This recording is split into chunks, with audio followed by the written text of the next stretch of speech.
Kepler second को हमने कराया था, उसमें ये बताया था areal velocity of a planet is always constant, that is area swept by planet in equal time interval is always constant. Area swept by planet to the sun in equal time interval is always constant, that is d by dt is always constant. ये ध्यान रखना, rate of change of area with respect to time of a planet to the sun is always constant। बहुत सारी term है, इनकी definition दे दी, clear है आपको। मैंने कहा area of S A B, sun A and B position of the planet, that is area of S A B and area of S A dash B dash. Means हम ये कहेंगे ए से B तक का जो टाइम पीरियड आप बता रहे हो वो टी ले रहे हो, ए डैश से बी डैश तक का भी टाइम पीरियड आप क्या बता रहे हो, टी बता रहे हो। क्लियर है यहाँ तक? तो काफी सारे रूल्स हैं जो आपने रोटेशनल मोशन में पढ़े, हम इसका प्रूफ कर लेते हैं, ठीक है। हम कह रहे हैं भाई प्रूफ हो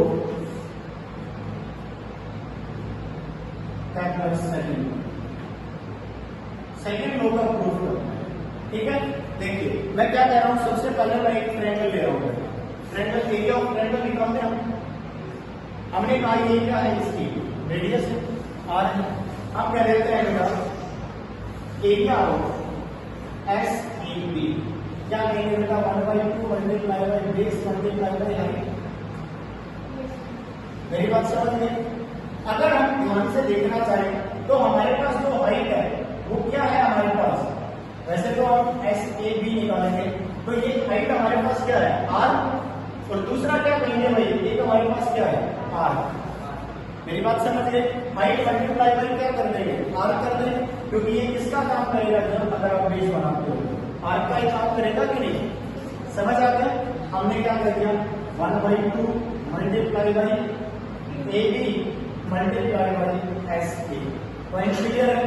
अगर देखें ए बी ये आर कितनी होगी बेटा, आर क्या होता है एंगल मल्टीप्लाई बाय रेडियस, क्या होता है एंगल मल्टीप्लाई बाय। दूसरा भी आप ये भी बता सकते हो, आपने कह दिया मान लीजिए प्लेनेट की इस पॉइंट पर जो वेलोसिटी है वो क्या बता दिया आपने v, टी टाइम में ए से बी पर पहुंच गया ना, v वेलोसिटी से पहुंच गया तो क्या हो जाएगी आपके पास वेलोसिटी मल्टीप्लाई बाय टाइम। ध्यान से देखिए मैंने आपसे जो ये रोटेशनल मोशन के अंदर निकलवाया है वो इसीलिए ही निकलवाया है, आपकी बुक में लिखा हुआ है एरिया ऑफ ट्रायंगल निकाल रखा है R cross of del R. ध्यान से देखिए, बोलो किया हुआ है कि नहीं, अरे किया हुआ है कि नहीं। देखिए इस वैल्यू को डेल आर बोलना है जिसको बी डेल बी लिखा हुआ है। मेरी बात समझ गए? क्रॉस प्रोडक्ट रूल लगा लेते हैं 1/2 इंटू क्रॉस प्रोडक्ट रूल लगाओगे तो क्या करोगे बेटा, सॉरी मैं सीधा पॉइंट लिख रहा हूं S A cross of A B. समझ आ गया? एस ए का मतलब क्या है रेडियस, क्रॉस ऑफ क्या लिख दिया आपने ए बी। पॉइंट क्लियर हो गया? हम ए बी निकाल देते हैं बेटा, A B is equal to velocity multiply by क्या लिखा जाएगा टाइम, हमने क्या लिख दिया 3 इंटू डेल टी। हम बोल देते हैं del T is the time taken from A to B. Del T को क्या बता सकते हैं बेटा, the time taken from A to B और A dash to B dash, एक ही बात है। समझ आके दोनों का सेम ले रखा है, हमने एफ लिखा है, इसको क्या लिखते हैं डेल टी। समझ आ गया होगा? हमने यहां लिख दिया तो हमारे पास A B is equal to क्या हो गया बी डेल टी। यहां तक क्लियर है? हमने क्या लिखा area of S A B is equal to 1/2 area of S A B को बेटा डेल ए लिख दूं मैं, अरे डेल ए मान लो एरिया, ए से एरिया लिख देते हैं 1/2 एस ए हमारे पास क्या है radius, cross of A B की वैल्यू क्या है हमारे पास बी डेल। Any doubt? आप केवल यहां से डेल टी मार रहे हो, आर क्रॉस बी रहने दो। दूसरा एक और फॉर्मूला है कि मास से मल्टीप्लाई मास से डिवाइड हो, दोनों मेथड है आपके पास। मेरी बात समझ गए? अगर हम यहां ये कहते हैं let M be the mass of planet, हम क्या कह देते हैं let m be the mass of planet. हम प्लेनेट का मास ले रहे हैं बेटा, m ले रहे हैं, देन मास से मल्टीप्लाई मास से डिवाइड करें, हमने क्या कह दिया del a is equal to 1/2 mass से मल्टीप्लाई मास से डिवाइड, क्या कोई फर्क पड़ेगा इस पर? m/m हो गया। आगे क्या लिखा हुआ है r cross of v del t हो गया। हमने मास से मल्टीप्लाई किया, हम अंदर ले जाए डेल t बाहर निकाला बस, और कुछ नहीं। तो हमने क्या किया यहाँ del a is equal to 1/2 m, यहां देखिए क्या आएगा m अंदर जाएगा तो r क्रॉस ऑफ क्या बोल रहा हूं मैं mv इंटू डेल t। यहां तक क्लियर है? मास इंटू वेलोसिटी क्या होता है? मोमेंटम। क्या होता है? मोमेंटम। मैंने लिखा del a is equal to 1/2 m r cross v into del t। बेटा 2m और डेल t को इधर लेकर आ रहा हूं, ये क्या आ गया r क्रॉस। यहां तक समझ आ गया? एक पॉइंट लिखेंगे limit del t tends to 0। हम देखते हैं कि अर्थ का एक रोटेशन 365 डेज होता है। मैं कहता हूं कि 1 घंटे में कितना एरिया कवर किया? बहुत कम होगा। टाइम हमारा 365 दिन के हिसाब से 1 घंटा क्या है? नेग्लिजिबल। हम ले लेते हैं del t tends to 0, then limit del t tends to 0। आपने लिमिट पढ़ी है बेटा? पढ़ाई होगी ना सर ट्रिग्नोमेट्री के बाद? आई नहीं मैथमेटिक्स में, फिजिक्स में नहीं अभी आई नहीं, कोई बात नहीं। अगर ये लिमिट टेंड्स टू 0 है, del a by del t लिखा हुआ है तो इसको डिफरेंशिएशन के क्रम में लिख सकते हो dA बाई dt। क्या लिख सकते हो? dA by dt means rate of change of area with respect to time. हमने क्या लिख दिया इसको dA by dt multiply by 2m is equal to, ये क्या होता है बेटा? r cross t। Angular momentum क्या होता है? एंगुलर मोमेंटम होता है L होता है, r cross t angular momentum L होता है। हमने क्या कहा बेटा? तो हमने यहाँ से फॉर्मूला लिखा dA by dt is equal to L upon 2m। Angular momentum constant होता है जब तक बाहर से कोई फोर्स ना लगाए। समझ आ गया? क्या लिखेंगे हम? आप देखिए ध्यान से। हमने ये कहा if any external torque is not applied,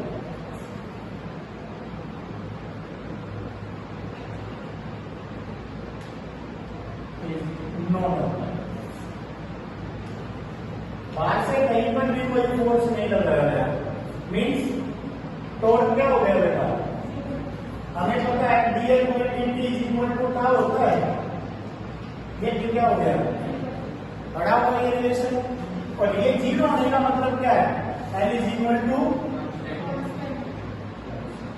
हमें पता है प्लेनेट और सन एक दूसरे के साथ कॉम्बिनेशन बनाए हुए। बाहर से तो कोई धक्का नहीं मारा, बाहर से कोई इंजन इनको नहीं हिला, अर्थ अपने आप घूम रही है। इसको हिलाने के लिए कोई भी मोटर या इसको घुमाने के लिए कोई भी एक्सटर्नल फोर्स नहीं लग रहा। इसका मतलब उस पर टॉर्क क्या है? 0 है। 0 है तो अर्थ का एंगुलर मोमेंटम या हर एक प्लेनेट का एंगुलर मोमेंटम क्या है? कांस्टेंट। मेरी बात समझ आती है? यहां तक क्लियर है? अगर इसका एंगुलर मोमेंटम कांस्टेंट है, हमने अभी अभी फॉर्मूला पढ़ा था, ये पढ़ रखा है dA by dt is equal to क्या आ रहा है? हम लिख देंगे we know dA by dt is equal to क्या लिखा है? L बाई L क्या बता दिया हमने? मास क्या होता है? कांस्टेंट। 2b क्या है? कांस्टेंट। मतलब ये कंप्लीट वैल्यू क्या आ गई? शायद यही तो हमारी रिलेशन थी, यही तो फॉर्मूला था हमारा। कैपिटल सेकंड लो क्या कहा था? Areal velocity is constant, dA by dt is equal to constant. ये इसका प्रूफ है। और मैंने आपको बताया होगा शायद, अगर आप इस वीडियो को दोबारा देखें, एंगुलर मोमेंटम वाले वीडियो को दोबारा देखेंगे तो मैंने उसमें बोला हुआ है this formula we use in gravitation capital law. Kepler's law के अंदर हम इस फॉर्मूले को यूज करेंगे, लिख भी रखा होगा शायद, मैंने बताया था उसके अंदर कि केपलर्स लॉ के अंदर मैं ये फॉर्मूला यूज करूंगा। समझ आ गया? तो आपको ये आना चाहिए था। क्लियर? अब दूसरी बात, अब हमारे दिमाग में क्या आ रहा है? हमारे दिमाग में क्वेश्चन आ रहा है कि देखिए ये इसके बहुत नजदीक है, तो इक्वल टाइम में यहां तो इतनी ज्यादा डिस्टेंस और यहां इतनी कम डिस्टेंस, ये कैसे हो सकता है? नहीं आया समझ? अर्थ मोशन में है, सन के अराउंड रिवॉल्व कर रही है ये, जब वो पास आ रही है तो मैं खुद दिखा रहा हूं कि यहां से यहां तक ज्यादा डिस्टेंस ट्रेवल करो, यहां कम। अगर इतनी ही डिस्टेंस ट्रेवल करेगा तो एरिया सेम नहीं होगा। पता होगा क्या? ये सेंटर पर थोड़ी है सन, सन कहाँ है? फोकस पर है, और यहाँ ठीक है तो सन तो बहुत नजदीक है। अगर इतनी ही डिस्टेंस यहाँ ट्रेवल करेगा तो बात नहीं होगी। क्या मेरी बात समझ आती? क्या इस बात से सेटिस्फाई है सभी? क्या ऐसा पॉसिबल है कि जब ये इसके पास आ रही है तो वेलोसिटी बढ़ रही है, इससे दूर जा रही है तो वेलोसिटी कम हो रही है? क्या ऐसा हो सकता है? होता है, ऐसा ही होता है। मेरी बात समझ गए? क्योंकि इस रूल में हमने क्या पढ़ा? Angular momentum is constant. समझ आ गया? चलो ये भी बता देते हैं।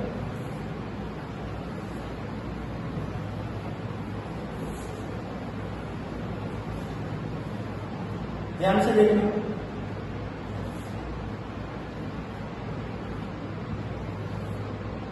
आपने कहा ये सन है, ठीक है?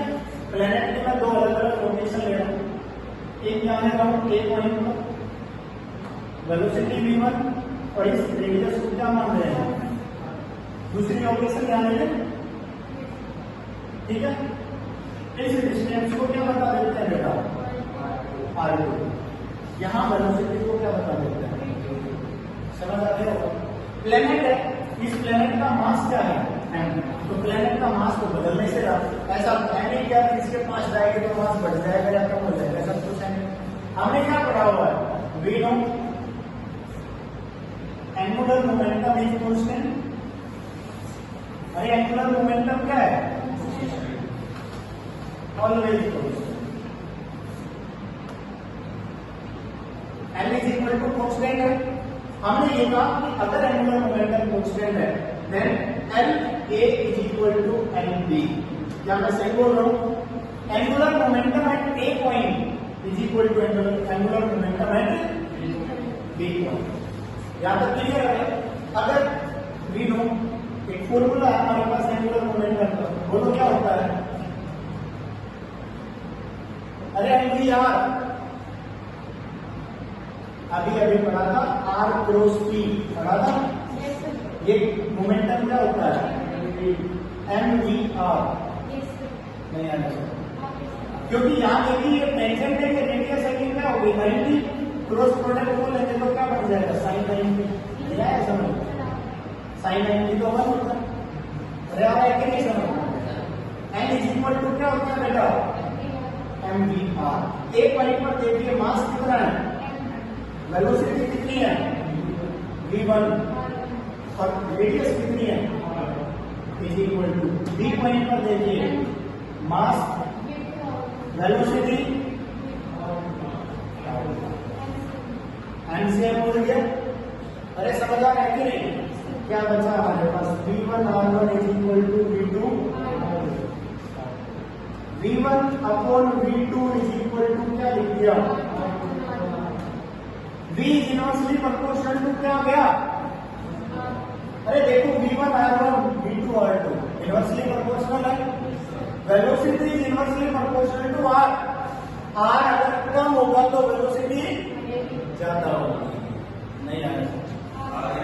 इनवर्सली का मतलब होता है कि जो वैल्यू कम होती है, कम करते हुए जाते हो तो दूसरी वैल्यू बढ़ती हुई जाती है। अगर आपने इस वैल्यू को बढ़ाना शुरू कर दिया तो राइट साइड लेफ्ट साइड वाली वैल्यू कम होगी। इनवर्स इफेक्ट है, उल्टा इफेक्ट। एक को बढ़ाओगे दूसरी कम होगी। नहीं आया? आ गया ना? अब देखो यहाँ आर कम है तो वेलोसिटी क्या मिलेगी? ज्यादा। यहाँ आर ज्यादा है तो वेलोसिटी क्या मिलेगी? समझ आ गया? वेलोसिटी कम रहेगी तो डिस्टेंस भी तो कम ही रहेगा। सभी क्लियर है? समझ आ गया? ये केपलर सेकंड लॉ। क्या था ये बेटा? केपलर सेकंड लॉ में 2 पॉइंट लिखवाए हैं। एक तो उसका प्रूफ करा है, दूसरा मैंने इनकी वेलोसिटी के बारे में बताया। समझ आ गया होगा? क्लियर है? आप कोई डाउट तो नहीं है किसी को? चलो देखिए अब आगे बढ़ते हैं।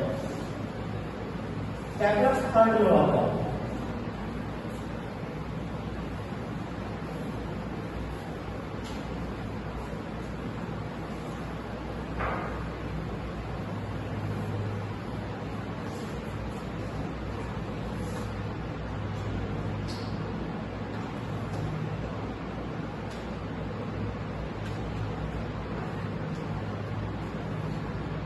केपलर थर्ड लॉ होता है कि scaling directly proportional to R पढ़ा हुआ है। देखिए मैं बताऊं, आपने तो ये एलिप्स है या आपने रोटेशन ऑफ सन। अब मैं आपको ये बता रहा हूं कि ये है बेटा आर। ये क्या है बेटा आपके पास? आर। यहां से आर आपके पास, मैं आपको बता देता हूं, सेमी मेजर एक्सिस है। आर आपके पास क्या है बेटा? ये आपके पास टाइम पीरियड ऑफ रिवोल्यूशन है। Time period of revolution of light. समझ आ गया? ये कहता है कि according to Kepler's third law, square of time period of revolution of a planet around the sun is directly proportional to cube of the semi-major axis। मेरी बात समझ आ गई? मेरी बात समझ आ गई? क्योंकि आपको पता है हर एक प्लेनेट की सेमी मेजर एक्सिस अलग अलग है। थोड़ी देर पहले मैंने बताया था कि मान लीजिए इससे कोई दूर वाला उसकी सेमी मेजर एक्सिस अलग है, किसी का ऑर्बिट ड्यू है उसकी सेमी मेजर एक्सिस अलग। समझ आ गया ना? अरे समझ रहे हो सभी? तो ये क्या कहता है कि उसके रिवोल्यूशन का टाइम पीरियड, जैसे अर्थ के रिवोल्यूशन का टाइम पीरियड कितना है? 365 डेज। अरे है या नहीं? 365 डेज है। क्या सभी का 365 डेज है? नहीं, क्योंकि वो किस पर डिपेंड कर रहा है? किस पर डिपेंड कर रहा है? सभी की सेमी मेजर एक्सिस अलग अलग है ना। और ये जो यूरेनस का कितना है? 141 ईयर्स अबाउट अर्थ। अर्थ के अकॉर्डिंग जो टाइम पीरियड है उसके उस टाइम पीरियड में नोट किया जाए तो कितना है? 141। वो ज्यादा। मार्स का 84 डेज। मेरी बात समझ गए? 84 दिन में ही कंप्लीट राउंड लगा देता है। मेरी बात समझ गए ना? तो सभी का अलग अलग है। किस पर डिपेंड कर रहा है? Semi major. क्या लिखोगे आप? According to this law, square of time period of revolution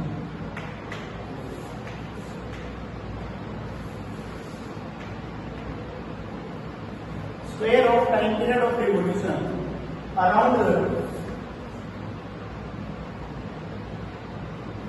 square of time period of revolution of a planet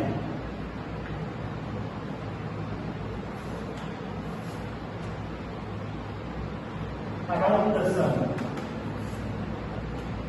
is directly proportional to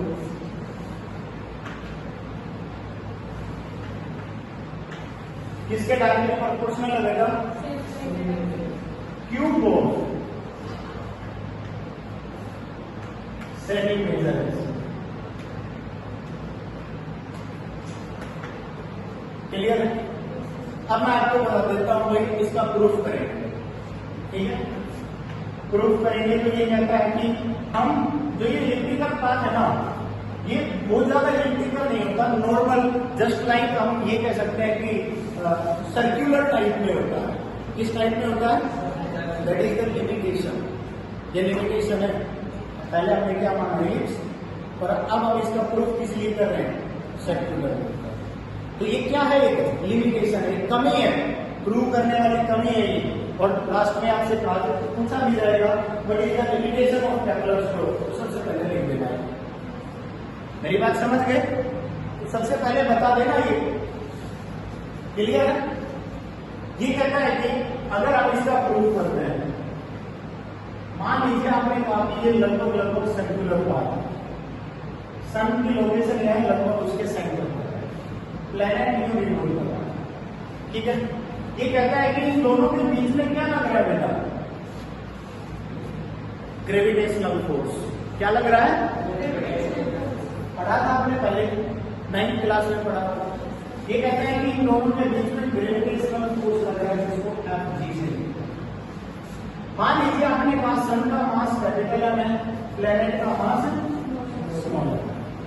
हम ये कहेंगे gravitational force between sun and planet Gmm upon, ये radius कितनी है बेटा? आज मान लेते हैं, क्या हो जाएगा? r²। क्या हो जाएगा बेटा? अब अगर अकेला यही फोर्स लगता रहा, मेरी बात को ध्यान से समझना है, अगर अकेला यही फोर्स लगता रहा तो क्या होगा? ये जो सन प्लेनेट को अपनी तरफ अट्रैक्ट कर लेगा और ये तो सन के ऊपर चला जाएगा, बट ऐसा नहीं होगा। हमें पता है ये तो सर्कुलर पाथ में भी वेलोसिटी से घूम रहा है।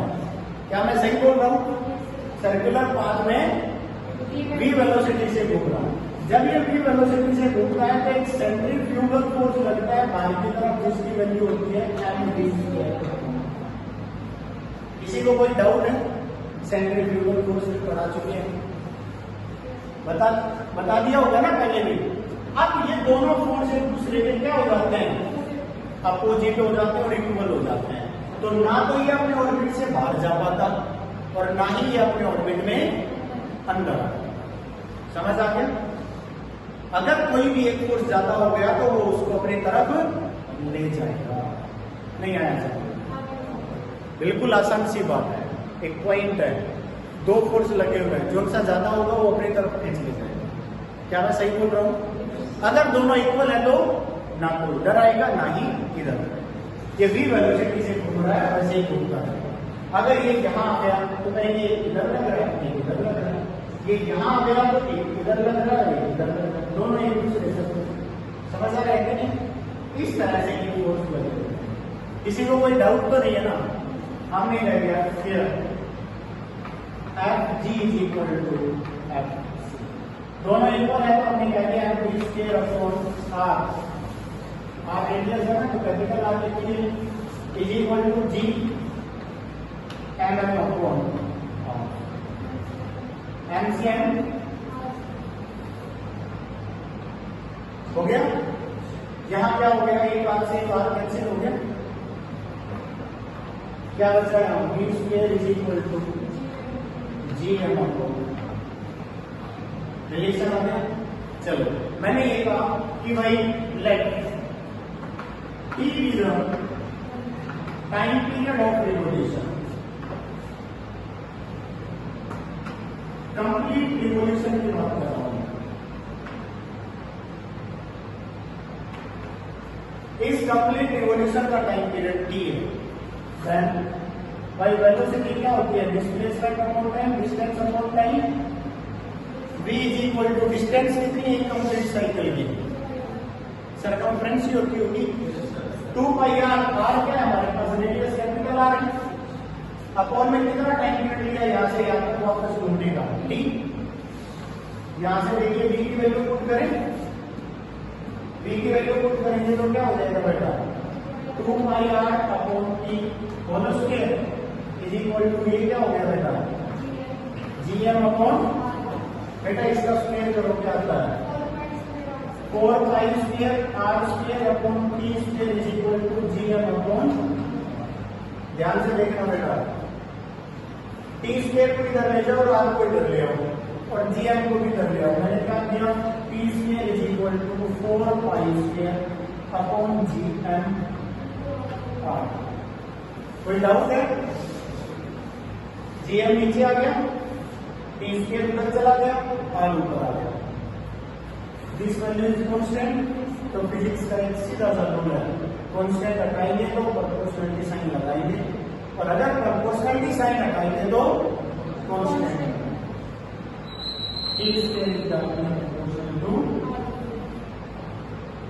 हो गया।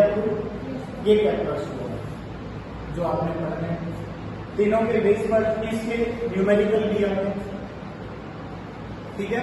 मान लीजिए ये कह दिया जाता है, एक न्यूमेरिकल लिख रहा हूं, ठीक है। ये फॉर्मूला आपने इस फॉर्मूले को ध्यान में रखना। ये कहता है कि टाइम पीरियड ऑफ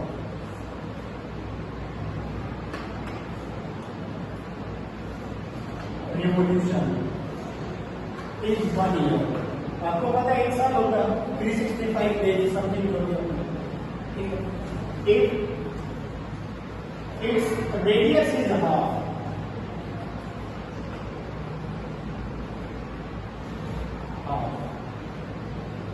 इसकी रेडियस को आधा कर दिया जाए, देन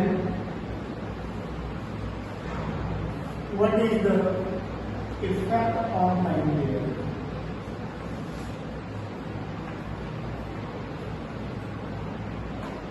उसके टाइम पीरियड पर क्या इफेक्ट होगा, उसका टाइम पीरियड कितना हो जाएगा।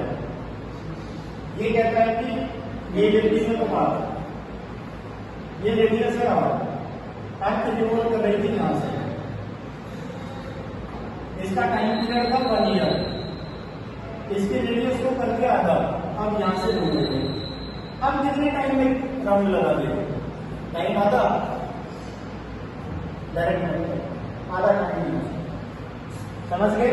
तो फॉर्मूला है ना हमारे पास, सोचने की क्या जरूरत है, ज्यादा दिमाग लगाने की जरूरत नहीं है। जब हमारे पास time period T scale is directly proportional to R cube है, अब हमारा टाइम चेंज होगा T dash scale is directly proportional to क्या लिख देंगे, आर डैश। क्या कर दिया हमने, रेडियस का आदत क्या है ना, r/2 मतलब T dash scale is equal to r/2 की पावर क्या लिखा जाएगा, इन दोनों इक्वेशन को डिवाइड कर दीजिए, टी स्क्वायर यहां पर में क्या करेंगे, r डिवाइड कर दें बेटा, ये क्या हो गया r³ बाई ये, r³ से r³ कैंसिल, क्या आ गया T dash square upon D square is equal to 1 by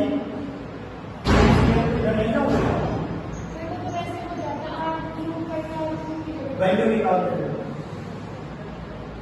are की वैल्यू पुट करते फिर बहुत बड़ी कैलकुलेशन होता है। यहाँ पर मैं आपको काटी दिया ना, अब टाइम पीरियड पता है हमें, मालूम है कि नहीं, यहाँ से लेकिन टी डैश क्या हो जाएगा हमारे पास, टी बाई √8 हो गया ना, टी तो हमें पता है कब नहीं है, आपको √8 हो गया ना सीधा।